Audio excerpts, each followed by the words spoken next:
In a world where there is so much wealth, with modern cities and ample resources, how can we still have so much poverty? And this administration today, here and now, declares unconditional war on poverty in America. The world's poorest countries remain imprisoned, enslaved, and in chains. They are trapped in the prison of poverty. It is time to set them free.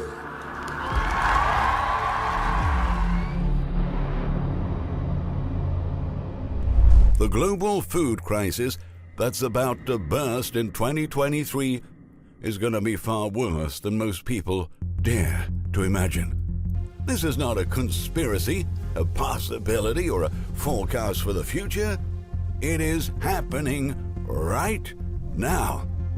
In fact, for years, the United Nations has been warning about the rise of global hunger and urging global leaders to do something about it. We were a generation of people who had been in World War II. So when a war against poverty was launched, it was typical of all of us at that time to think of this war, the war against poverty, in terms just like the war against Hitler. They've been trying to fight poverty so long.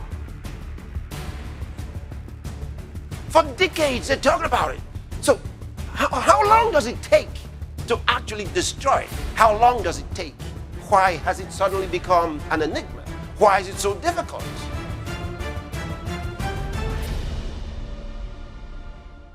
In 2014, during the week that marked the 50th anniversary of LBJ's war on poverty, O'Reilly again said that true poverty, as opposed to make-believe poverty, is being driven by personal behavior, which included, according to him, addictive behavior, laziness, apathy. O'Reilly has indeed repeatedly called poor people lazy, and the subtext of his remarks is that many poor people are pathologically and undeservedly dependent on the government dole. Poverty is not an accident. It doesn't just happen. It doesn't happen because of where you live. It doesn't happen because of how you were born. No. Poverty is not a result of our laziness. No, there's a lot of people who work hard and are poor.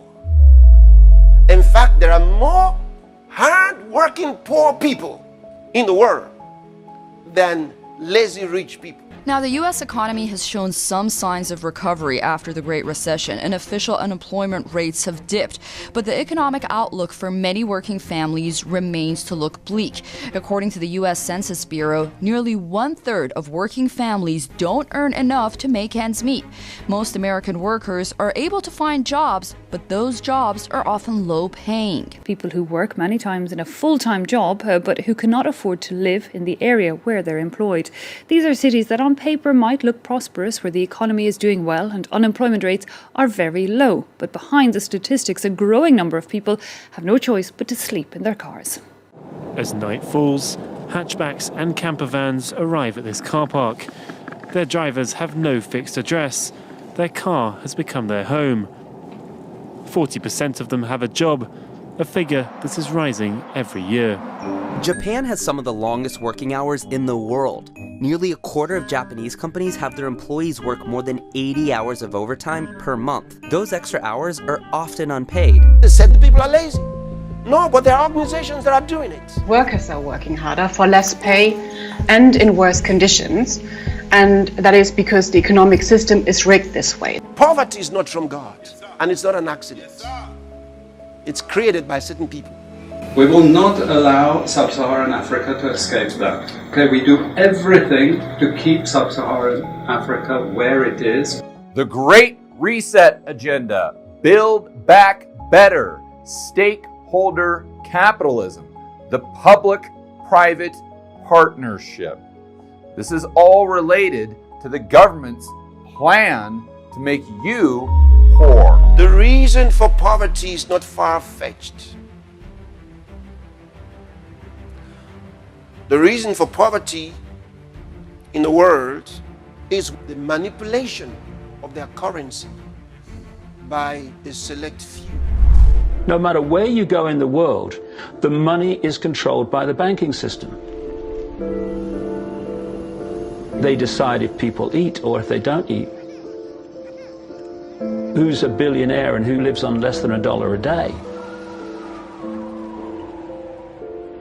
He who controls the money controls the world, and a very few control the money. Central banks are banking cartels which have gone into partnership with the respective governments in the countries where they operate. And they've been given monopolistic power over the creation of the nation's money supply. That's what the politicians handed to them as a gift, you might say, for the partnership. Now, in return, what did the bankers do for the politicians? They promised to create money out of nothing, now that they've got this legal power to do it anytime the government needs it. Here's another very interesting thing. What work does the Fed do? The Fed doesn't do any work, just prints money. Simply flooded the system with money. Yes, we did. That's another way to think about it. We did. Where does it come from? Do you just print it? We print it digitally.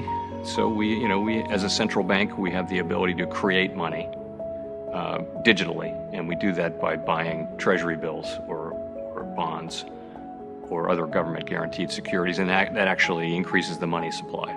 The Federal Reserve prints money on a debt-based system which creates scarcity.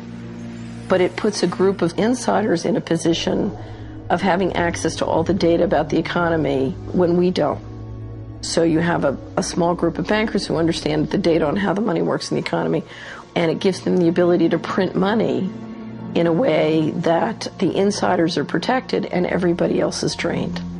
So in that, they control nations. Think about it. Now you can understand why the president will say, we only need 500 billion for something. And then the Congress says, no, you need 2 trillion. Where's that money going to come from? Borrowed from the Fed. So all the money is loaned to the country. Under this fractional reserve scheme, we inevitably become debt slaves to a ruling class of financial elite. Not because they are better or smarter than anyone else, but because they have rigged the system to benefit themselves at the expense of most people on the planet. The problem is we have a privately owned central bank system disguised as a government-owned system. Now, if you look in the telephone book here in the Washington, D.C. area, you look up for Federal Reserve in the blue government pages, it's not there. It's in the white pages right next to Federal Express. It's a privately owned central bank. That's why every time your country is getting better, the people are working hard, and money is coming in, and they're prospering, suddenly they have a hit on their currency. Some clandestine group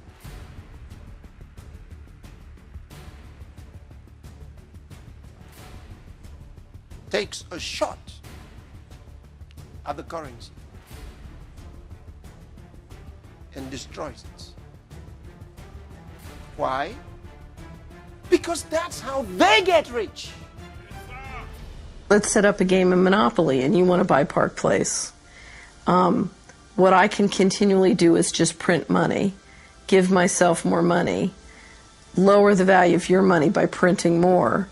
No matter how hardworking you are or how successful you are, I can always end up buying you for free. What they do is they pull the fishing line in. They push interest rates up. Now, fewer people, are taking out loans, and they make the criteria for having a loan from the bank stronger anyway. And also, now, as interest rates have gone up, a larger part of people's income is going to pay back the extra interest and not being circulated in buying things. Suddenly, there's nothing like as much money in circulation, and therefore, fewer things are being bought. companies start to go down in terms of their profits, they start to shed jobs, and they start to go out of business. People lose their jobs, they can't pay the mortgage anymore of the big house they took out in the good times. Now what the banks are doing is starting to reel the fishing line in, because as they go bankrupt, companies and individuals, the banks get the real wealth, the property, the land, the resources that they had signed to them for lending merely figures on a screen. Now this economic cycle of fishing line out, fishing line back, lots of units in circulation, pull them in, has been going on for centuries. And what it's done, it's stolen and accumulated the real wealth of the world in the hands of the few.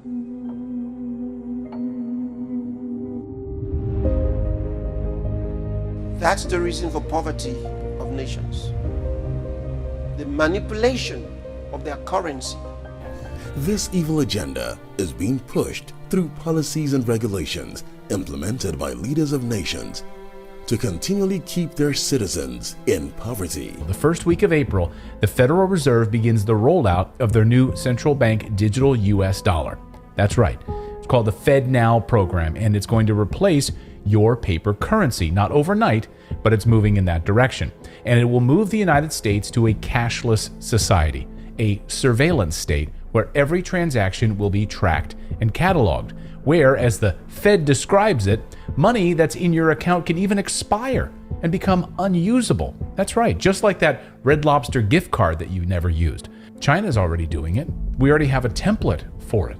And many U.S. government museums, national parks, historical sites are no longer accepting paper dollars. And many American businesses have already gone cashless as well. They'll pretend it's all about convenience, but really, it's all about control. The reality, as the financial system gets more controlling and more invasive, it's a little bit like bringing up a corral around us. And CBDCs, central bank digital currencies, and vaccine passports or digital IDs are sort of the last shutting of the gate. It's hard for many people to imagine the risks here because we're so used to living with financial transaction freedom, and we don't understand that when this gate closes on us, we literally will be sitting in a system where the central banks believe that our assets belong to them, and they can dictate where we can spend money and what we can spend money on. Policies such as negative income tax have been proposed to encourage individuals on lower incomes and benefits to seek out work, as it would be financially advantageous for them to do so. Today, everybody thinks taxation is normal. It's not normal.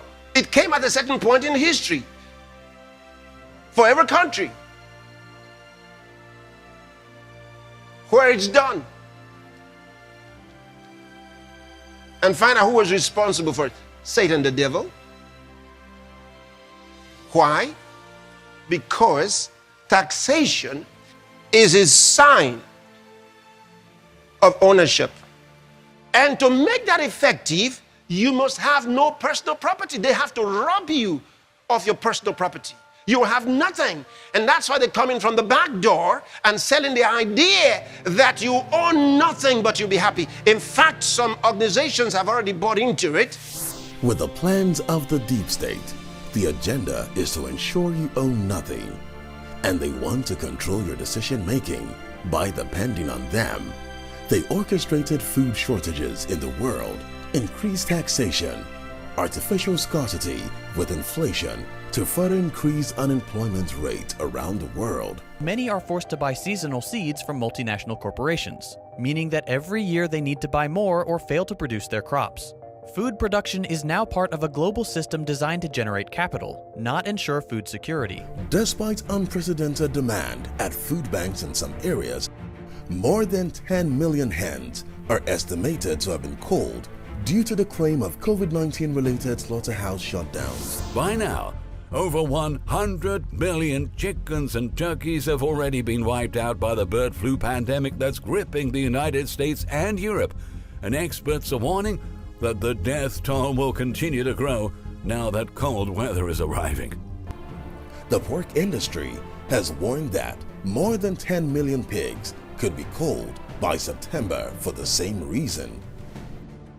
Closure of meat plants due to coronavirus means the population of hens and pigs. We're facing a food pricing problem that's creating havoc around the world.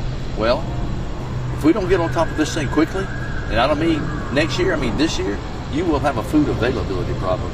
Well, the UK has also struggled with inflation over the past year, in large part because of energy costs, the same driver of inflation in the EU. But other factors, including Brexit and a standoff between suppliers and grocers, has created something more alarming in recent weeks: visible food shortages. Take a look.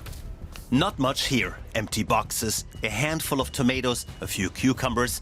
Enough to make a salad, but certainly not enough for all the salads people in this London neighborhood wanted to make. Stores have put buying limits on fresh groceries. It's a problem for families and for restaurants. The shortage makes us to change from tomato-based to white-based sauces, because what can we do? We have to make a profit. Counting their losses, the farming community of Nagi was invaded by a group of 30 bandits armed with AK-47 rifles just hours before. They are the latest victims of a spate of robberies and theft sweeping the northwest state of Zamfara. Most communities here rely on agriculture as a way of life, but with banditry on the rise, without the intervention of the federal government, local leaders in these villages say they will continue to bear their pain and loss. This is part of the cause of shortage of food in the world. They sponsored terror to their farms.